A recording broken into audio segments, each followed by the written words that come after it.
Hello and welcome to the fourth episode of Let's Talk Digital. Today, we are diving into a topic that is reshaping the way we access healthcare. I am the host, Fauzia Dute. Joining us in today's conversation are Martin, Alberta, and Fisher.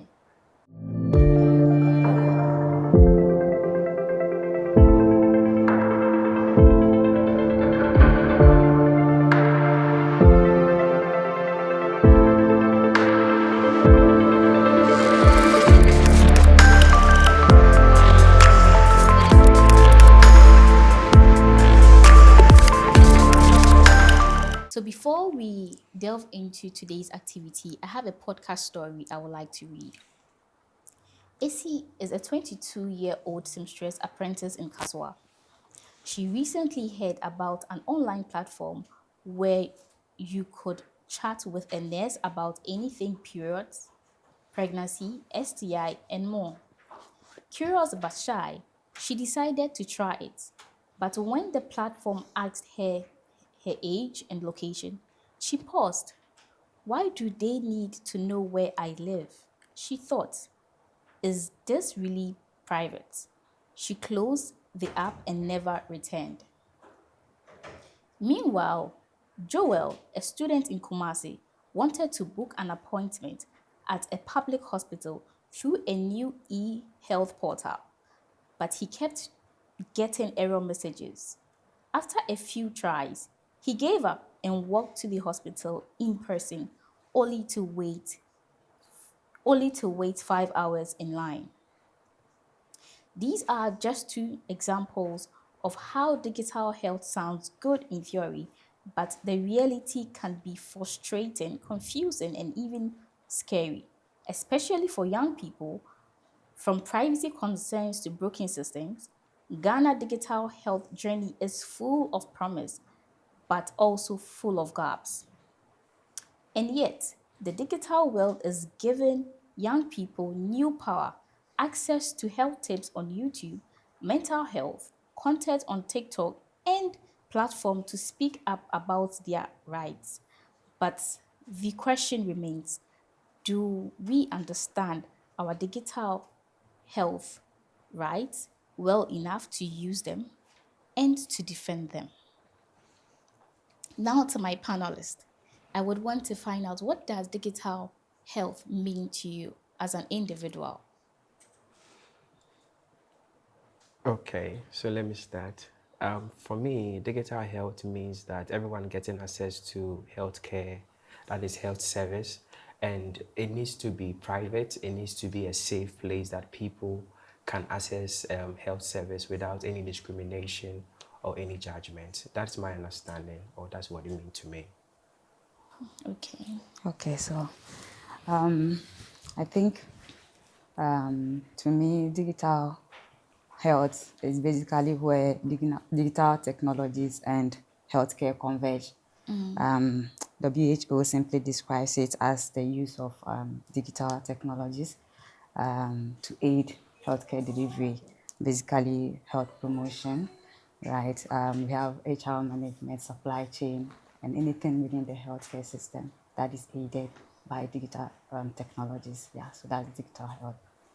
Thank you. Yeah, for me, digital health and right means being able to access healthcare service online, that on my phone or on my laptop, and also making sure that um, my rights, my health right or my general right or my basic right are also um, taken care of or looked out for in this process.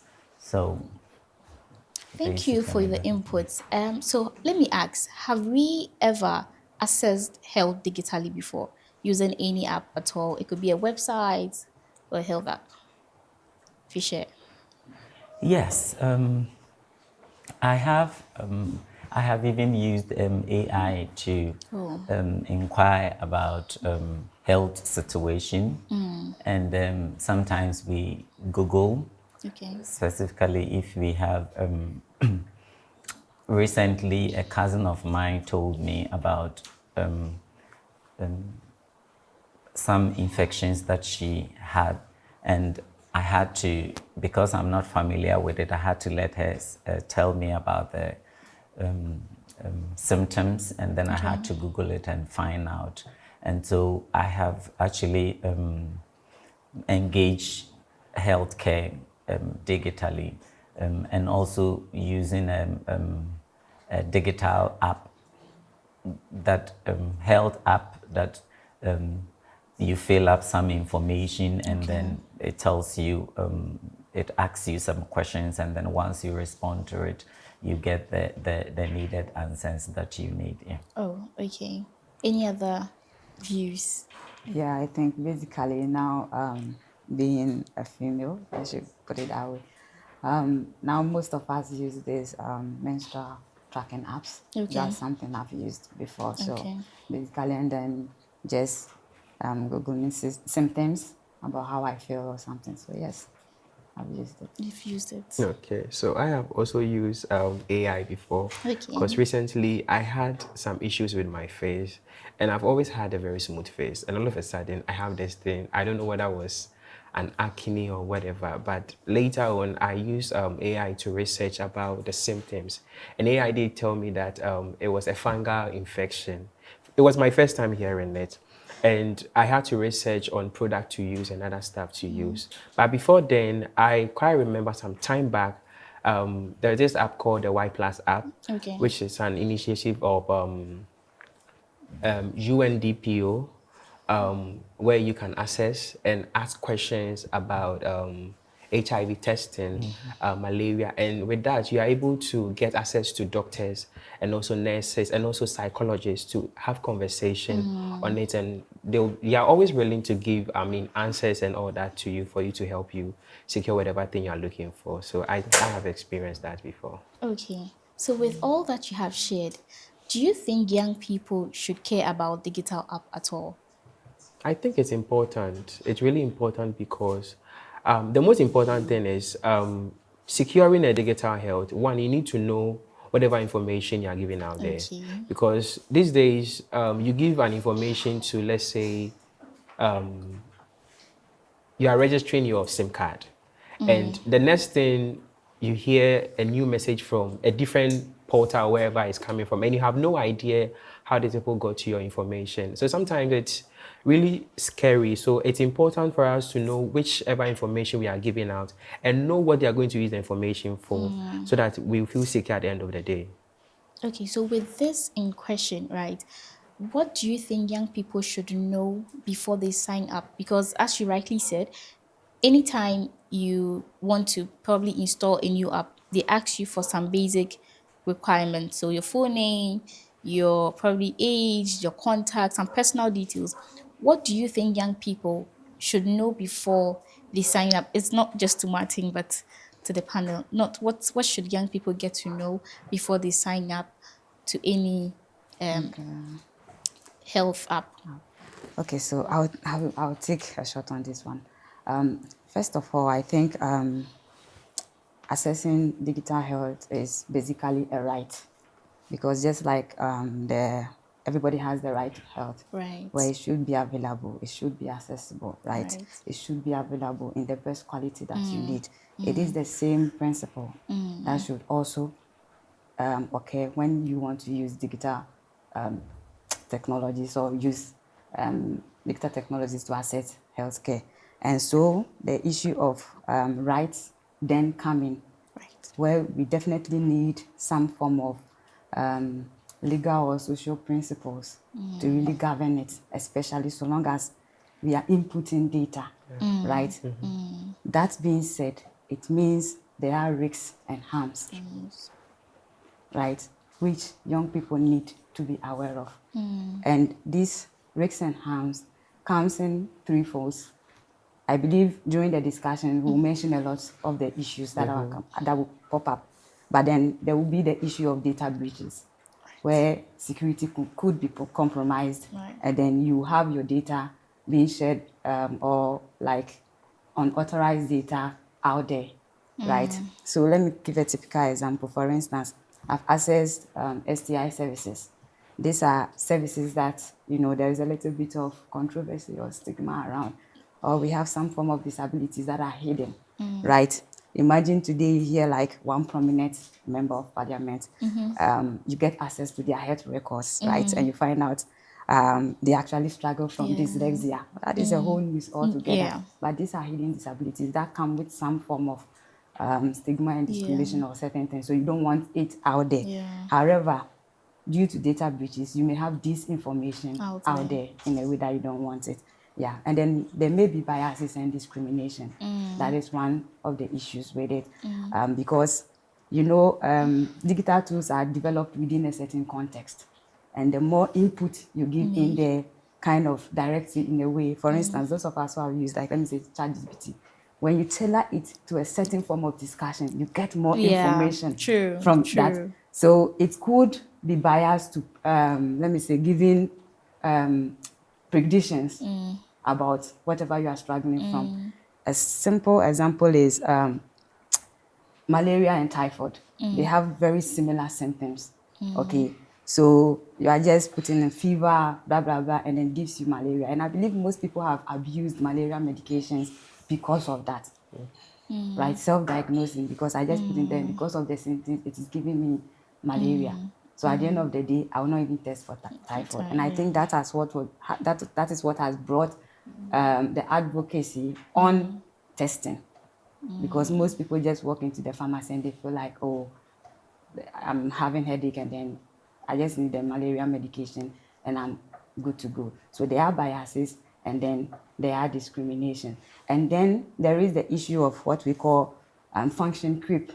Okay. Where at the end of the day, you collect data for some specific reasons. If I'm taking your data, you need to know what I'm using it for. Like, you need to know the whole process. If I need to discard the data, what processes will I follow? But at the end of the day, data collected ends up being used for other purposes. Other purposes, true. Yeah. So for instance, you may go for health screening, right? And then you have that data, and at the end of the day, that data can be used to surveil you, right? We all registered for our Ghana card and everything.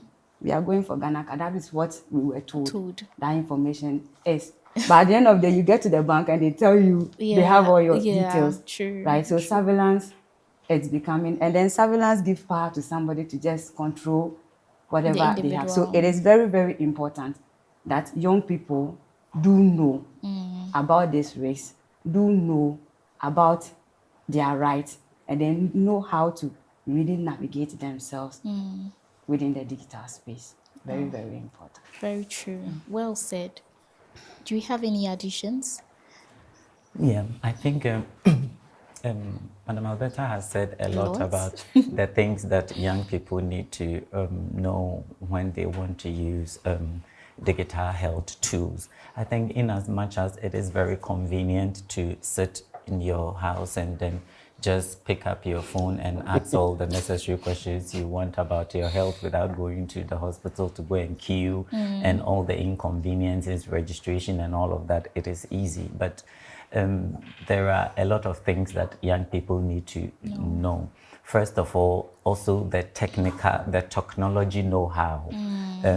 For you to be able to benefit completely of the service that you want from the app, you need to have an understanding of how the app itself works. And so there are other things that you need to consider, including even when you input your data, where does the data go, just as Madam Alberta says, because we live in a country that some section of the population are marginalized, are stigmatized, and are discriminated against. We even know there are bills in Parliament that is seeking to criminalize people. And so if you are giving out your information that is related to essential component of your life, like your health issues, you would want to be very careful about the information you give out there, because yes, we have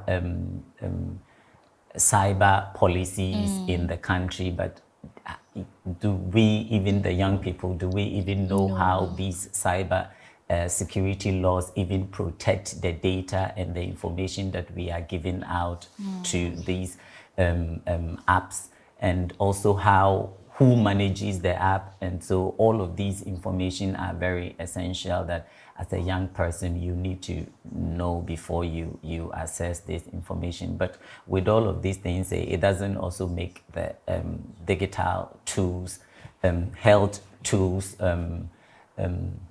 unattractive. It is still very attractive because it comes with a very huge convenient looking at our health system that you can go to the hospital from morning and come back in the evening. Right. And so it makes it very easy for you to use. But it also comes with certain level of risk that you need to do a lot of research and have an understanding of how these things are. That is why Operate. it is important to, in as much as you are looking out for convenient, you are also thinking about your right, that if it is embedded in this healthcare service that you are looking for online. So it has to be hand in hand. Okay.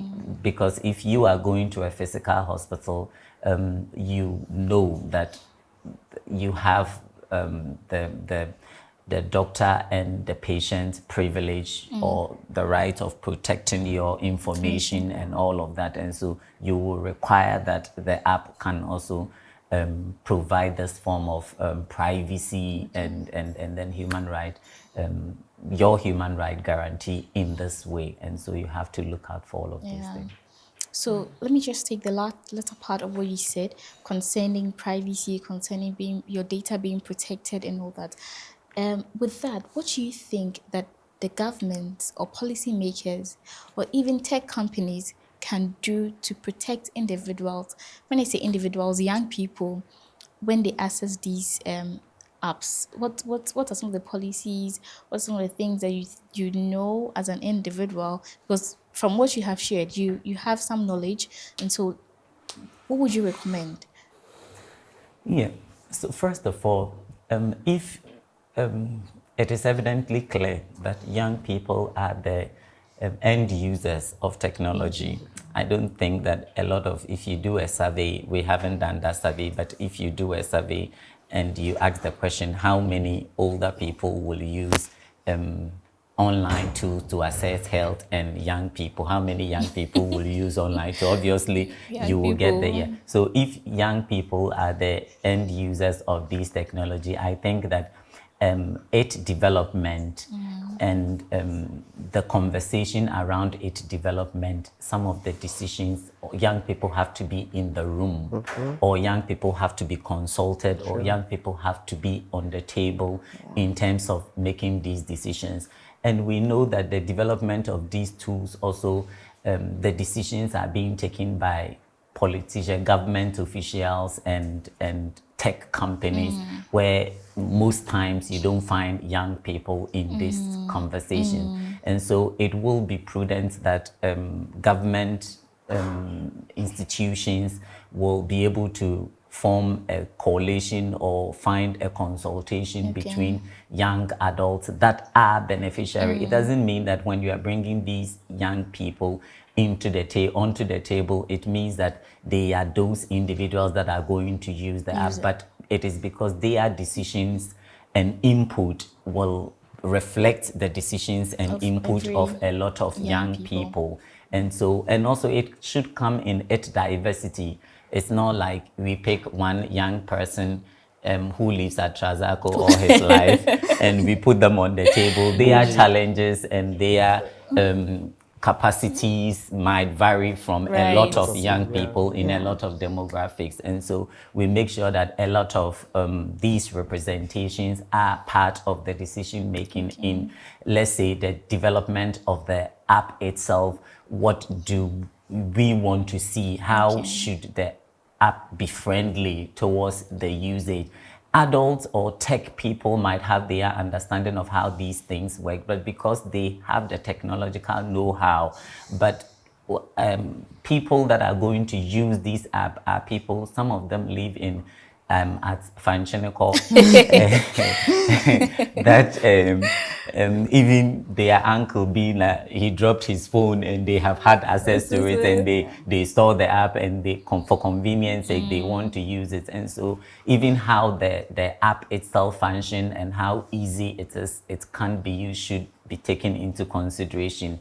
And also in terms of policy making about the the tech companies, how they will be able to make sure that the development of the app is also able to protect the right and the privacy and the information that these people share. So there are two ways authentication of these apps and all of that. These are technical things, but all I'm trying to say is that the tech companies should make sure, because once these young people are on the table, all these concerns will come in. And so there should be a collaboration between the government, the end users, and the developers to be able to come up with something that benefit everybody, especially the end users. Because if you are not mostly the end user and you are the one who have the power to make the decision, how do you know that when you manufacture it, we are going to use it? Yes. And so we should be, for me, the most important thing is that we should be at the table to make decisions around these issues. Thank you so much for sharing. Earlier on in our conversation, Martin mentioned something interesting, that he was part of a group of young people that were selected to develop an app, right? And I want to find out if the app is still in existence. And if it's in existence, is it safe? Okay, so I'll answer the safe first, then I'll come to the existence then. Okay. Okay, so for me, I can assure you that 100% it's really a safe app that you can go on it and put out any information that you seek answers of. But in existence, still in existence, but just that a lot of people don't know much about it. Okay. Okay, a lot of people don't, because a lot of people are not open and doesn't even know about Y Plus app. And sometimes you tend to share with someone, a person will be like, oh, I'll go to the hospital. And later they'll come back, come and tell you that, okay, can you introduce me to this app? So it's still in existence, but a lot of people are either running away from it. And it's not like the doctors and the nurses over there are being rude or maybe tend to ask questions that are irrelevant. They do ask relevant questions, but if you are not patient enough, and if you kind of not ready to open up to them, then they will not be able to give you answers or something like that. Let's go back to how do you call it, the essay that you read before we Right. started the whole thing. So AC was scared because she didn't know where her information is She was going. going. I think that's the issue that a lot of people are terrified about. Okay, so what if I tell them that I live here, I'm 20 years old, what are they going to use that information for? But they need all this information in order to give you answers or get solution to your problem. And that is what young people are not willing to open up about. So I think if we are all willing to open about issues about our personal issues, especially the where we live and other stuff on those apps, then it will be a very beautiful story at the end of the day. Okay. Okay. So with that, I would say that privacy, with the issue of privacy and confidentiality, how certain are you that this information that you input is secured? Okay, I'm very certain about it because I was there when the app was, Okay. being setting up and all that. And we had doctors in the room, we Okay. had UN agencies people in the room. So it's not Okay. something that it's going to, give our information to any telco company or any other company to use it against you. Your information and whatever thing that you are going to be discussed is going to be between you and whoever anonymously of whoever you are going to chat with. So everything about the app or everything about health app over there is really safe. Okay. Yeah. Okay. So looking at diversity, Fisher mentioned something about diversity. On this app, is it just English language? Do we have it in other languages as well? How do you navigate it? I'm sorry if I'm putting you on the No, spot, no, no, but no. yeah. So, We started this up in 2021. If I stand to be corrected, I'm not too sure.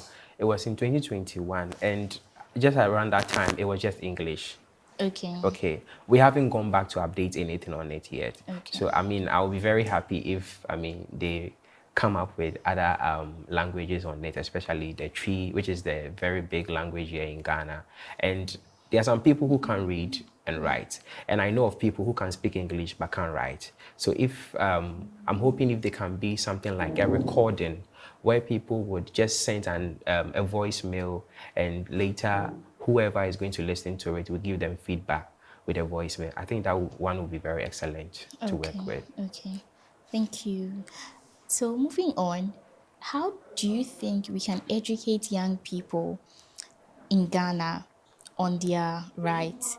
Right? Maybe we want to go online and do an education. What are some of the fun activities that you can recommend that we can use it as a channel to educate young people on their rights? So I think let me draw from the previous question that we were discussing about what the government Can needs to do. do. Obviously, digital health literacy is very critical, Right. and so I believe the government investing in research and infrastructure is very key because we need evidence-based data, right? We really need to ascertain what exactly is happening among the youth. And just as Fisher said, listen to them and then tailor these, let me say, initiatives, right, to their needs. That is very, very important. So drawing down on that, I think interactive storytelling can be very critical because gone were the days by the fireside was there. Most of us heard about Kweku Nancy. And I'm sure if that program still runs, we'll be hearing digital something there because we've now definitely moved from Kweku Nancy to digital. I think Kweku Nancy to a Spider-Man now. Yeah. So definitely we'll be talking about digital Spider-Man. Definitely. And I think that's one of the ways or fun activities that when we go back to, we can definitely have conversations with these young ones. Definitely, most of them may be going through certain challenges or may have gone through issues that they are not speaking about. But sometimes when we have these interactive sessions or we tell stories, they know, okay, I'm not in it alone, or this is not something new. And that could bring them on board to discuss things further, right? And that can even help, as we are saying, in relation to what the government should do as well. You understand? Because there needs to be access to justice system when these harms occur. Because so long as we can't acknowledge that there are risks, there should be means of mitigating those risks, right? And unless we use some of these sessions, because normally we are afraid to just, in our setting, it's difficult to just walk into any police station or any law enforcement agency and describe something. And especially when it happens within the digital frontier, I don't know if we are acknowledging that social media is actually a means of health, like another health system on its own, if it is part, because we all go to Dr. Google, but I don't know if Ghana Health Service accepts Dr. Google as part of their system assistant. So having these interactive sessions, storytelling sessions with young people can go a long way in helping. And then I believe bringing back this drama and theater stuff is also good. We shouldn't move away from it. Me, when I was in primary school, every Friday from 12 to 2:30, at least there is a deba. Those who want to do their bobo will come and do. Those who want to, come and tell their stories will tell their stories. The how do I call it? Those who say the poem, they come and rattle it. At least it sends a message. Because some people are passionate about the message that they send. So we can have these young ones being passionate about these issues. Or whilst we share this with them, those can be avenues. When they take part in role playing and other things, they get to understand the concepts that we are trying to. Because it's not easy just understanding the whole digital technology and health system altogether. But these are minimal ways that we can engage them and bring them on board to get them to understand these whole concepts. Thank you. Do we have? So I think the Okay. role play and the Kokwanansi stories is still in existence, Okay. but it's now becoming more of like a lucrative business now, where these days you need to pay about 200 Ghana cedis, 300 Ghana cedis to sit at the National Theatre or conference center or attend and watch something like a beautiful play. So I think right now it comes with a cost, and the costs involve transportation. And sitting in a cinema or maybe a theater to watch something like that, you need to buy yourself some drinks. Yeah, And I mean, young popcorn. people are not working and they don't have Yeah. enough funds to, take care of themselves in that way. So I think if that one too, they will consider us more, especially students, they would, give us a discount. I think it's something that actually happens. Recently there was a movie that was showing, is it Kasa? I understand that students were paying 150 cedis and then adults 200 cedis, but even the 150 Ghana cedis How many people? is a lot. For me, this is a very good intervention that we need to look at, reducing prices for young people to participate and watch all these events that tells moral lessons of important topics. But once we are talking about public civic education and it involves the government, I think we should begin to talk about where does our civic education institution stands. Because I remember when I was much younger, we used to have akwalao kwen mede me nuoma ne akwalao. Okay, I'm lost. Oh, then you are younger. What they going? They call library. Sorry. So, and these were moral lessons that were showed on, I think it was sponsored by the Ghana Civic Education, and it was being shown on GTV. And GTV was a very wider coverage, and at the time it was very interesting television station. Now, all the other television, or GTV has been taken over. The media space, I would say, have been taken over by the private media entities, and these private entities are not looking to promote anything than information that brings them money. And so now even sharing information is more of they have commercialized it. But if we are focusing on institution like Ghana Civic Education, that its mandate is to educate the general public, that has some funds that are being sponsored by the government, I think they will be able to use either the private media or the public media to be able to enforce this. And so if the Ghana Civic Education institution is dead, I would recommend that it should be resurrected, because we need it to educate a lot of, because the this role play Kukwanansi story, we never watched it on TV3. It was on GTV that we all watched it, and it played a very important role. It told us about not to be greedy, not to be a lot of things that we picked it from these things. And so I am sure that if we are talking about in putting all these digital health information and essential information into these storytelling that will eventually be played on television, then we also have to look at what source of television, who is sponsoring it, who is organizing it, because we can sit here and talk about how beautiful it can look like when we do it, but when we finish this talk, who is going to do it? And so we are calling on the government to resurrect Ghana civic education and continue to fund it, because it has played a very important role in the lives of some of us, and we believe that it can still be a very powerful tool to continue to educate young people and the general public in a lot of issues, including government issues that affect all of us. Okay, thank you.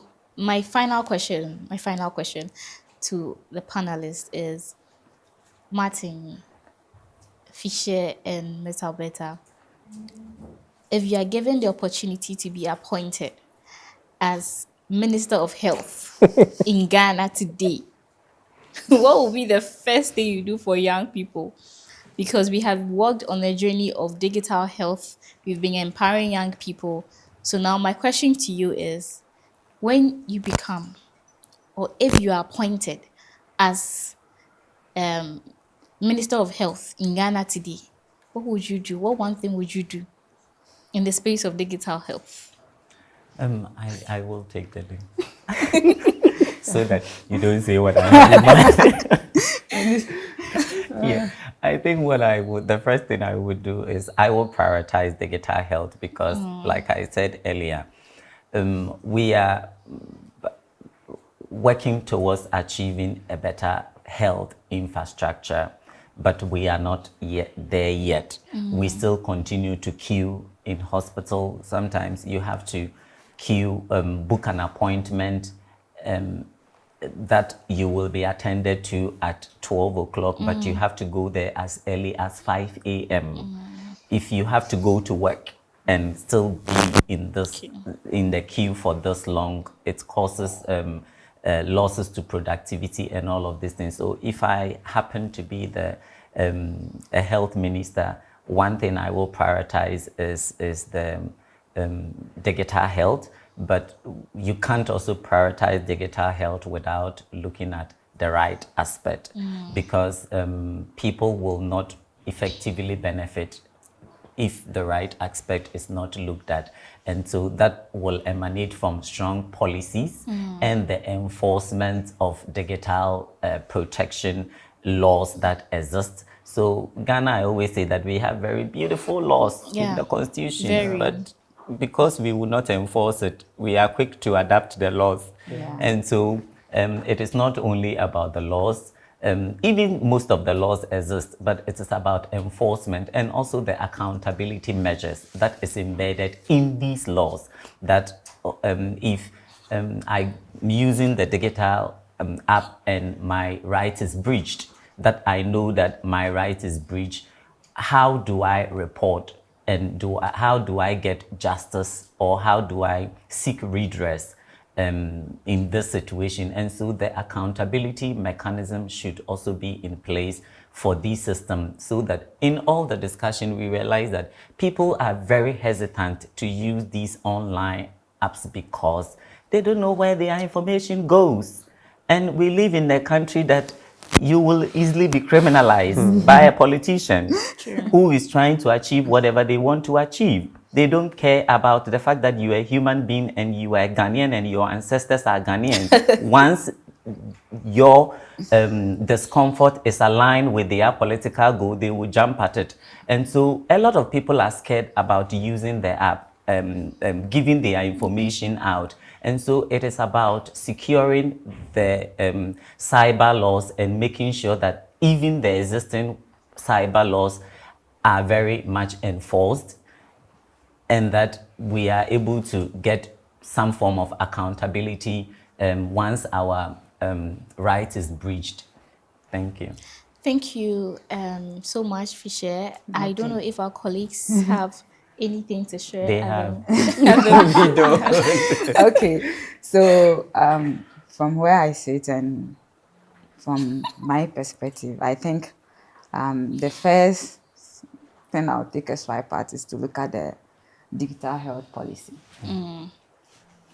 review it, and see the gaps, because I've had a chance to, go through the policy, and I've realized it's mainly about health system strengthening our policies, basically at the facility level, right?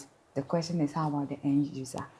What about the health that is not basically happening within the facility, right? Social media, as I said, I don't know if officially we've accepted We it recognize as it. part of it, but that is another alternative, and that is where most of the young people are turning to. And there is evidence, there is data. I believe the Digital Health and Rights Project Consortium has a previous study that has some findings from Ghana on that, and a current report that will be coming out in May that documents a lot of these divides and gaps within the laws and policies. So take a swipe at the digital health policy first, and then look at other policies that need to work in line Nine. with the digital health policy. That is one of the key things that You I'll do. be looking. Thank you, Miss Alberta. To Martin. So okay, they've said so much. So I will um, encourage people to design a friendly app, especially for the youth as well. And also the protection of people privacy is very important, because not everyone or not every young person is comfortable giving out their names to people, especially on digital spaces and all that. So if they can restrict that and create some anonymous names to be given out to whoever is attending to young people. So I think that's what I would do. Thank you all to my beautiful panelists for joining me here today. I hope that with these recommendations that we have highlighted will be taken into consideration. It won't end here. Thank you all for coming. Thank Thank you you. for having Thank us. you. Thank you For for having having us. us.